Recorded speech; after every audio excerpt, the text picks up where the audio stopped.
नमस्कार साथियों, एक बार फिर से मैं आपका बहुत बहुत वेलकम करता हूं मेरे चैनल टेक एक्स में। और टेक एक्स में हमारी जैसे कि एक सीरीज चली थी डिजिटल फॉरेंसिक्स की सीरीज, जिसमें हमने काफ़ी थ्योरी पार्ट कवर किया। लेकिन मैंने जैसे कि आपको बोला था जब कि हमारा थ्योरी पार्ट कंप्लीट हो जाएगा तब मैं आपको प्रैक्टिकल टूल्स बताऊंगा, टूल्स का प्रैक्टिकल बताऊंगा कैसे आपको टूल्स यूज़ लेना है, कैसे इन्वेस्टिगेशन करना है। तो यहाँ पे जो सबसे पहला हमारा टूल है वो है वॉलेटिलिटी। वॉलेटिलिटी का नाम आपने तो सुना ही होगा, बहुत ही अच्छा टूल है। यहाँ पे मैं कॉन्फ़िगर वॉलेटिलिटी जो किया है वो अपने विंडोज़ मशीन में किया है, यानी वर्चुअल बॉक्स में किया है। तो आप भी अगर कोई एक्सपेरिमेंट कर रहे हो, आप सीखना चाहते हो, तो मेरा रिकमेंडेशन यही है कि आप एक वर्चुअल बॉक्स में या एक आइसोलेटेड इन्वायरमेंट में इन सब चीज़ों को ट्राई करिए, ताकि अगर आप कुछ कमांड गलत चला भी ले तो आपके होस्ट के ऊपर इफेक्ट ना पड़े। तो आज जो हम वॉलेटिलिटी के बारे में बात करेंगे, वॉलेटिलिटी के बारे में पूरा समझेंगे क्या फ्रेमवर्क है। एक्चुअली ये एक मेमोरी फॉरेंसिक फ्रेमवर्क है जो रैम डम का एनालिसिस करने के लिए यूज़ होती है। अगर आप डिजिटल फॉरेंसिक्स या साइबर सिक्योरिटी फील्ड में हैं तो ये आपके काफ़ी काम आएगी, ठीक है। तो वॉलेटिलिटी 3 एक open source memory forensic tool है जो सिस्टम की वॉलेटाइल मेमोरी यानी कि रैम, जो आपकी रैम होती है वो वॉलेटाइल होती है, को एनालाइज करता है। इससे आप मालवेयर एनालिसिस, इंसिडेंट रिस्पॉन्स और डिजिटल फॉरेंसिक्स के केसेस सॉल्व कर सकते हैं, ठीक है। वॉलेटिलिटी 2 का अपग्रेड वर्जन है जो पाइथन 3 है, पाइथन 3 पे बेस्ड है और ज़्यादा फास्ट और इफिशियंट है। अब ज़रूरी क्यों वॉलेटिलिटी? जब भी कोई साइबर अटैक होता है, अटैकर्स अपने ट्रेसेस मोस्टली रैम में छोड़ते हैं, ठीक है। हार्ड ड्राइव का डेटा तो बदल सकता है, लेकिन जो रैम का लाइव डेटा फॉरेंसिक इन्वेस्टिगेशन के लिए बहुत इंपॉर्टेंट होता है। वॉलेटिलिटी 3 रैम डम से running processes, open network connections, loaded DLL files और मालवेयर ट्रेसेस निकालने में मदद करता है। अब वो कैसे मदद करता है मैं आपको सब बताऊंगा, इस्तेमाल करना बताऊंगा, वॉलेटिलिटी को कैसे आपको इस्तेमाल करना है। मैंने अपने विंडोज़ मशीन के एक मेमोरी डंप बना रखा है डाउनलोड फोल्डर में। मैं इसी को एनालिसिस कर इसी में बताऊंगा कि आपको कैसे वॉलेटिलिटी के थ्रू एनालिसिस करना है। बाकी आप जितना डीप पढ़ोगे वॉलेटिलिटी को उतना अच्छा है। मैं आपको यहाँ पे सिर्फ ओवरव्यू दूंगा और थोड़ा सा प्रैक्टिकल डेमोस्ट्रेशन बता, फिर आप वॉलेटिलिटी को और समझिए और उसके प्लगइन्स को यूज़ करिए तो आप ज़्यादा जानेंगे उस टूल के बारे में। तो यहाँ पे मैं सबसे पहले आपको बताऊंगा कि वॉलेटिलिटी को कॉन्फ़िगर कैसे करना है, कि जो मोस्ट ऑफ लोग होते हैं वॉलेटिलिटी कॉन्फ़िगर नहीं कर पाते और इसमें एरर थ्रू होते कई सारे। तो आप इस वीडियो को बड़ी ध्यान से देखिए, स्किप ना करें, एक एक स्टेप बहुत ज़्यादा इंपॉर्टेंट है। तो यहाँ पे कुछ टूल्स है जिनका मैं यूज़ लेने वाला हूँ, वो मैं आपको बता देता हूँ।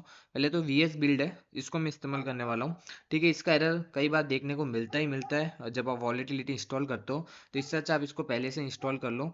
इसमें क्या क्या इंस्टॉल करना है वो मैं आपको बता देता हूँ। जब तक इंस्टॉल हो रहा है हम इन दोनों को अनजिप कर लेते हैं। अब ये दोनों मैंने डाउनलोड कहाँ से किए, ये मैंने यहाँ से डाउनलोड किए हैं।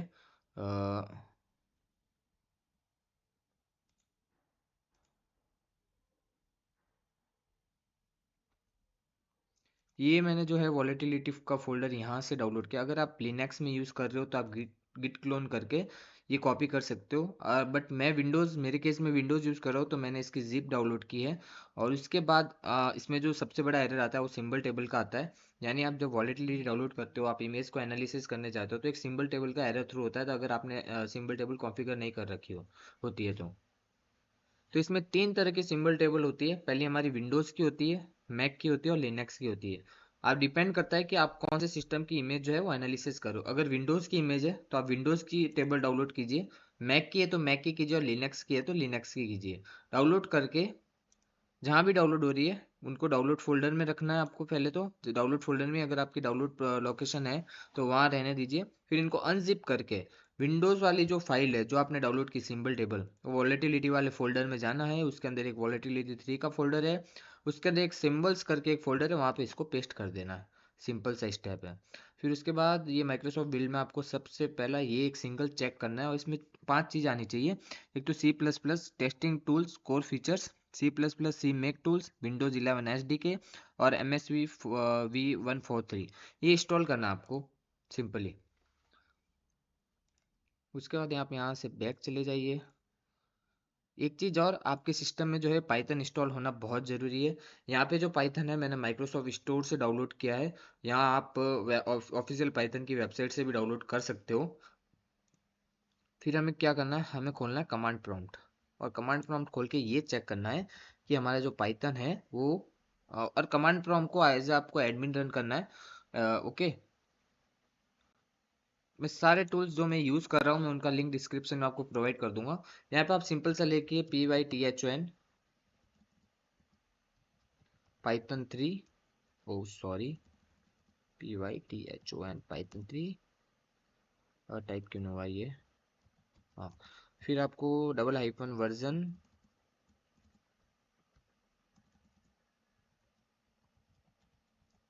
तो यहाँ पे मेरे पास जो है पाइथन इंस्टॉल हो चुका है, आपको दिख रहा होगा वर्जन 3.13.2 यहाँ पे इंस्टॉल्ड है पाइथन। ओके।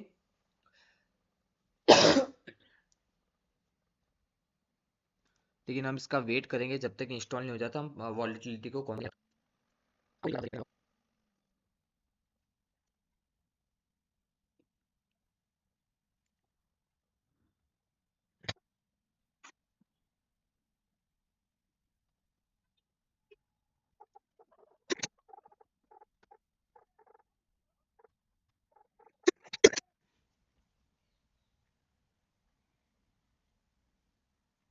तो यहाँ पे हमारा जो है volatility sorry Microsoft build tool जो है वो इंस्टॉल हो चुका है।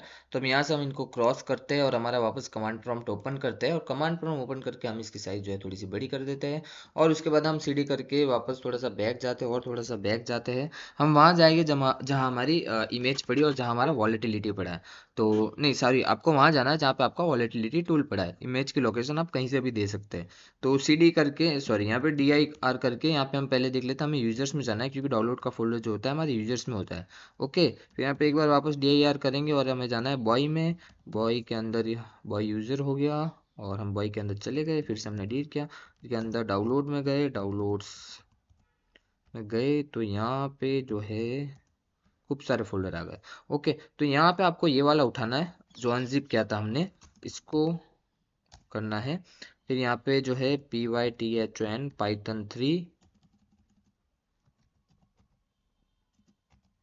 Python 3 करके यहाँ पे जो है wall.py हमें रन करना है हेल्प करके, ताकि हमें पता चले हमारा वॉलेटिलिटी जो है वो सही से अनजिप हुआ है या नहीं हुआ है। तो हमारा वॉलेटिलिटी जो है वो सही से अनजिप हो गया है। अब क्या करेंगे, हम वापस जो है अपना ब्राउज़र ओपन करेंगे और यहाँ पे एक जो कमांड है वॉलेटिलिटी का दिया हुआ हम उसको रन करेंगे, pip install -e.dev। तो हम इसको कॉपी कर लेते हैं और यहाँ पे जो है हम इसको पेस्ट कर लेते हैं। ओके, तो पेस्ट करने के बाद अब ये इसकी डिपेंडेंसीज बनाएगा और डाउनलोड करेगा, बिल्ड करेगा, जब तक हम थोड़ा सा वेट करना पड़ेगा।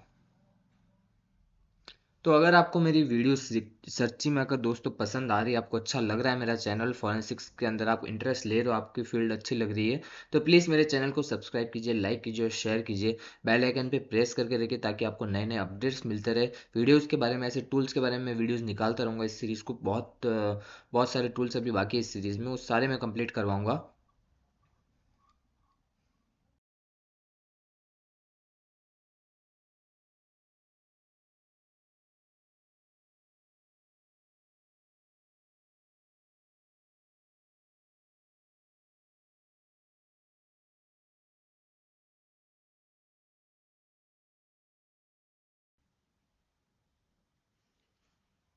तो जैसे कि मैंने बोला था, यहाँ पे एक वार्निंग का जो है यहाँ पे आपको देखने को मिलता है कि जो the script normalizer dot x install in C dash dash dash on path. तो यहाँ पे कुछ नहीं करना आपको, मैं एक पाथ बताऊंगा, वो आपको जाके नॉर्मली इन्वायरमेंटल वेरिएबल में जो है पेस्ट कर देना, आपकी वार्निंग जो है वो चली जाएगी।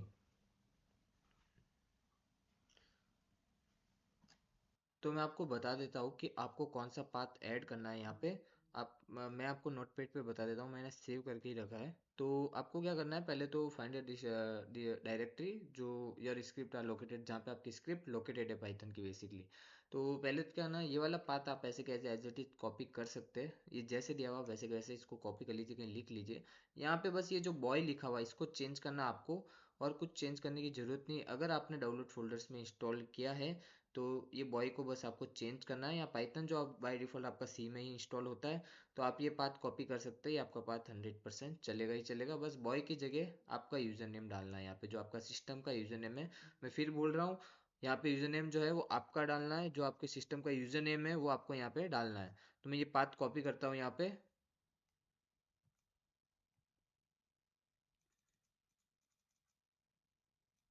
मैं इस पाथ को कॉपी करके फिर यहाँ पे सर्च कर लेता हूँ।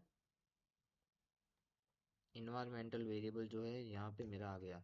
तो मैं इन्वायरमेंटल वेरिएबल्स में जाता हूँ और पाथ में गया, एडिट किया, फिर यहाँ पे न्यू किया और यहाँ पे सिंपली मैंने पेस्ट कर दिया और ओके किया और ओके फिर ओके। अब बस ओके करने के बाद मेरे को वापस ये कमांड रन करना है जो पहले रन किया था और इसके बाद ये एरर चला जाएगा।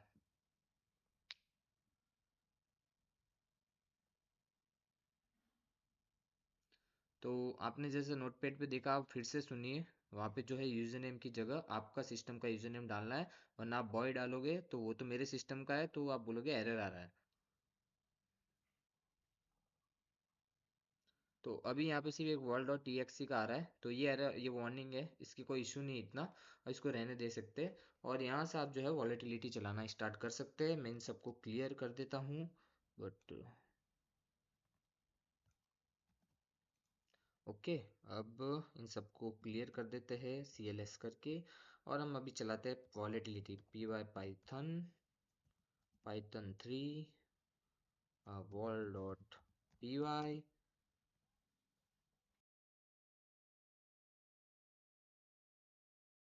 वॉल डॉट पी वाई करने के बाद -F फॉर फाइल लोकेशन। अब मैं फाइल लोकेशन यहाँ पे डालूंगा जहाँ पे मेरा मेमोरी डंप पड़ा है। तो मेमोरी डंप मेरा पड़ा है सी में, और सी में कहाँ पे पड़ा है, यूजर्स में। तो यहाँ पे मैं यूजर्स में जाता हूँ और बॉय में मेरा डाउनलोड फोल्डर है। तो मैं यहाँ से डाउनलोड में गया और यहाँ से मैंने इसका पाथ कॉपी कर लिया पूरा। ये पाथ कॉपी किया और यहाँ पे मैंने इसको सिंपली रख दिया। ओके, इसको डाउनलोड के बाद मैं एक और स्लैश लगा देता हूँ और इसके बाद मैम डंप डॉट, जो डंप आपने सेव किया है जिस नाम से, वो डंप आपको डालना है। तो मैंने यहाँ पे मैम डंप डॉट मैम करके जो ये सेव हुआ है मेरा, तो वो मैंने डाला है यहाँ पे नाम। ओके, उसके बाद एक बार आप इसको कॉपी कर लीजिए पूरे कमांड को, और पहले आप प्लगइन्स देख लीजिए कि आपको कौन सा प्लगइन रन करना है। तो प्लगइन्स आपके आते हैं -S से। तो ये सारे प्लगइन्स है यहाँ पे, विंडो, लिनक्स, मैक सबके प्लगइन्स दे रखे हैं। तो अभी हम विंडोज़ की इमेज एनालिसिस कर रहे हैं, तो यहाँ पे हम विंडोज़ का प्लगइन जो है यहाँ पे उठाएंगे। यहाँ पे मैं विंडोज़ का एक प्लगइन उठाता हूँ, DLL का। यहाँ हम कोई छोटा सा प्लगइन उठाते हैं अभी। ये सारे प्लगइन्स है दोस्तों, ये आपको पता होना चाहिए कौन सा प्लगइन कहाँ काम करेगा। अम, हम अभी जो है एक काम करते हैं, DLL का प्लगइन उठा लेते हैं। डायनामिक लिंक लाइब्रेरी, जो मालवेयर अक्सर यूज़ करते हैं, मैं DLL फाइल्स के अंदर कोड इंजेक्ट कर लेते हैं। तो यहाँ पे मैं हाइफन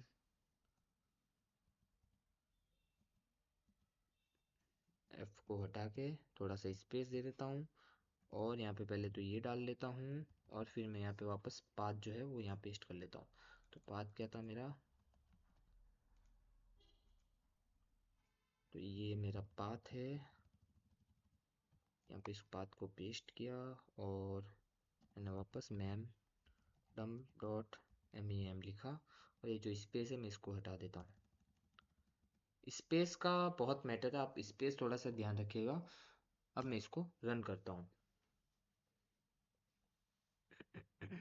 तो मेरा वॉलेटिलिटी अभी वर्क करने लग गया। तो अपडेटिंग केसेस फॉर 312 फाइल्स। तो यहाँ पे जो है मेरा वॉलेटिलिटी वर्क करने लग चुका है, और यहाँ पे जब तक ये रन होता है, एक बार ये पूरी इमेज को एनालिसिस करेगा, पूरा प्रोग्रेस करेगा, फिर सारे प्लगइन्स आपके फास्ट चलने लगेंगे। तो कोई भी आप जब फर्स्ट प्लगइन चलाओगे थोड़ा सा इसमें टाइम लेगा ही लेगा। तो यहाँ पे खूब सारे प्लगइन्स है, तो आप सारे प्लगइन्स को एक्सप्लोर कीजिए, आराम से पढ़िए इन प्लगइन्स के बारे में।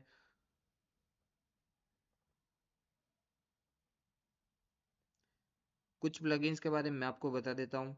जैसे कि हमारा एक विंडोज़ प्रोसेस लिस्ट हो गया, तो उसमें क्या होगा, जितने भी रनिंग प्रोसेसेस उस टाइम पे चल रहे होंगे, तो वो सारे प्रोसेस के बारे में बताएगा। और जैसे DLL लिस्ट हो गई, DLL लिस्ट जो कौन सी कॉन्फ़िगर हो रखी होगी, सारी DLL लिस्ट जो प्रेजेंट होगी वो सारी DLL लिस्ट आ जाएगी।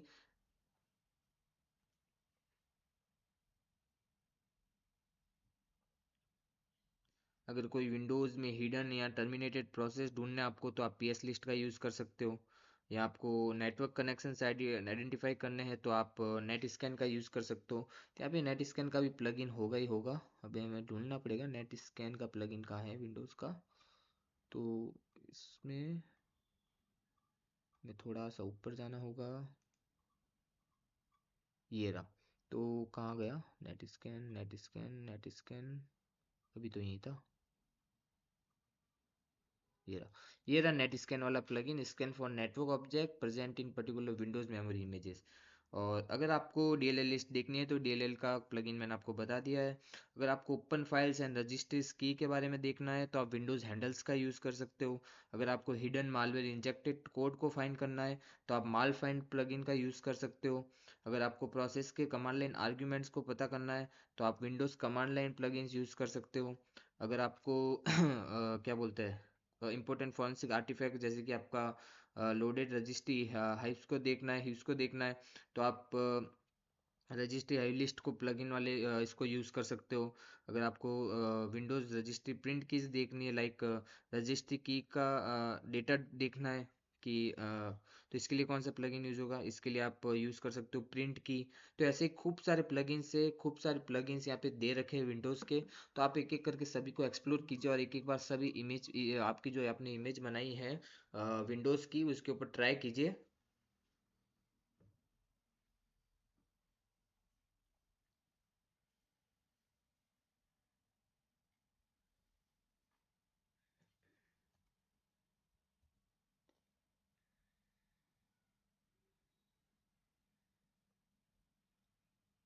तो ये वॉलेटिलिटी टूल है बेसिकली। ऐसे वॉलेटिलिटी टूल जो काम करता है इसको ऐसे कॉन्फ़िगर करना पड़ता है। तो कॉन्फ़िगरेशन में कई बार एरर आते हैं जहाँ आप कॉन्फ़िगरेशन ढंग से नहीं करते हो तो आपको एरर फेस होने को मिलते हैं।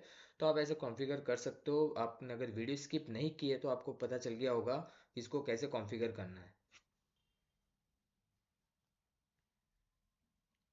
तो एक बार ये प्रोग्रेस में थोड़ा सा टाइम लेता है जब भी आप कोई फर्स्ट कमांड रन करते हो क्योंकि ये पूरी इमेज को रीड करता है, पूरे डंप को रीड करता है। बस आपको यहाँ वाले प्लगइन्स चेंज करना है, बाकी ऐसे एज इट इज़ ये सारा कंटेंट ऐसे एज इट इज़ रखना है आपको। इसमें कुछ भी चेंज नहीं करना आपको। ये पूरा एज इट इज़ ऐसे कैसे रखना है आपको यहाँ तक। इसमें बस आपका पाथ चेंज होगा, बाकी एज इट इज़ रहेगा। और यहाँ पे जो है प्लगइन्स लगेंगे एक स्पेस के बाद। अगर लिनक्स की इमेज है तो यहाँ पे लिनक्स के प्लगइन यूज़ करना, विंडोज़ के मत करना वरना एरर आएगा।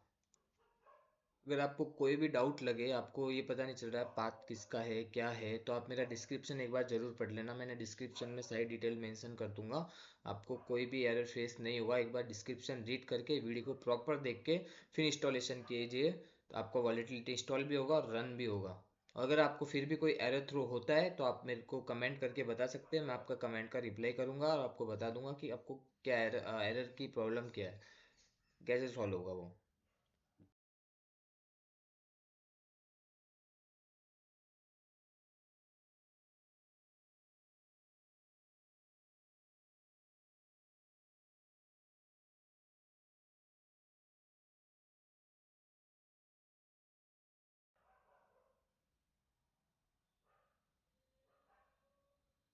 तो ये देख सकते हैं कि यहाँ पे अब ये मेरे को डीएलएल लिस्ट सारी दिखा रहा है, ठीक है। यहाँ पे मैं अभी के लिए इसको रोक देता हूँ क्योंकि ये बहुत देर तक चलने वाला है, काफ़ी देर तक चलेगा क्योंकि ये सारी डीएलएल्स निकालेगा। तो अभी के लिए मैं इसको इंटरप्ट कर देता हूँ कंट्रोल सी दबा के, और इसको अभी के लिए मैं रोक देता हूँ। तो मैंने अभी के लिए इसको रोक दिया है। तो यहाँ पे आप जब देख सकते हो यहाँ पे आपको मेमोरी का एड्रेस दिख रहा है, ठीक है। सारी डीएलएल्स फाइल दिख रही है, प्रोसेस आईडी देखने को मिलेगी। आपको इसके अंदर बहुत कुछ देखने को मिलेगा। अगर आप डीप एनालिसिस करना चाहते हो किसी इमेज का इन डेप्थ, अगर आपके पास मालवेयर एनालिसिस का केस है तो गाइस वॉलेटिलिटी यूज़ करो। ये बहुत ही अच्छा टूल है बिलीव मी, और आपको यूज़ करने में मज़ा आएगा इसको। यहाँ पे सबसे पहले ये आपको प्रोसेस आईडी दे देता है, फिर प्रोसेस बेस देता है, फिर साइज नेम पाथ देता है, आपको लोड टाइम देता है, फाइल का आउटपुट देता है। मतलब सारी चीज़ें इन डिटेल देखता है। और अगर आपके सॉरी अगर कोई इन्फेक्टेड इमेज है तो इस वॉलेटिलिटी टूल का यूज़ करने से आपको इन्वेस्टिगेशन में बहुत ज़्यादा हेल्प मिलेगी। तो आज की वीडियो इतनी थी जिसमें हमने जाना वॉलेटिलिटी टूल के बारे में, पूरा समझा वॉलेटिलिटी टूल है क्या, कैसे इसको इंस्टॉल करना है, क्या क्या चीज़ें लगती है। तो बस आज के लिए इतना ही। तो बस मेरे इस चैनल को सब्सक्राइब कीजिए, लाइक कीजिए और शेयर कीजिए। अगर आपको वीडियोस पसंद आ रही तो मुझे प्लीज़ कमेंट, लाइक, शेयर करें और मुझे बताएं कि आपको वीडियो कैसी लग रही है कमेंट करके। जय हिंद दोस्त, वंदे मातरम। मिलते हैं नेक्स्ट वीडियो में। नेक्स्ट वीडियो में हम एक नए टूल के साथ मिलेंगे। जब तक आप प्रैक्टिस कीजिए वॉलेटिलिटी के साथ।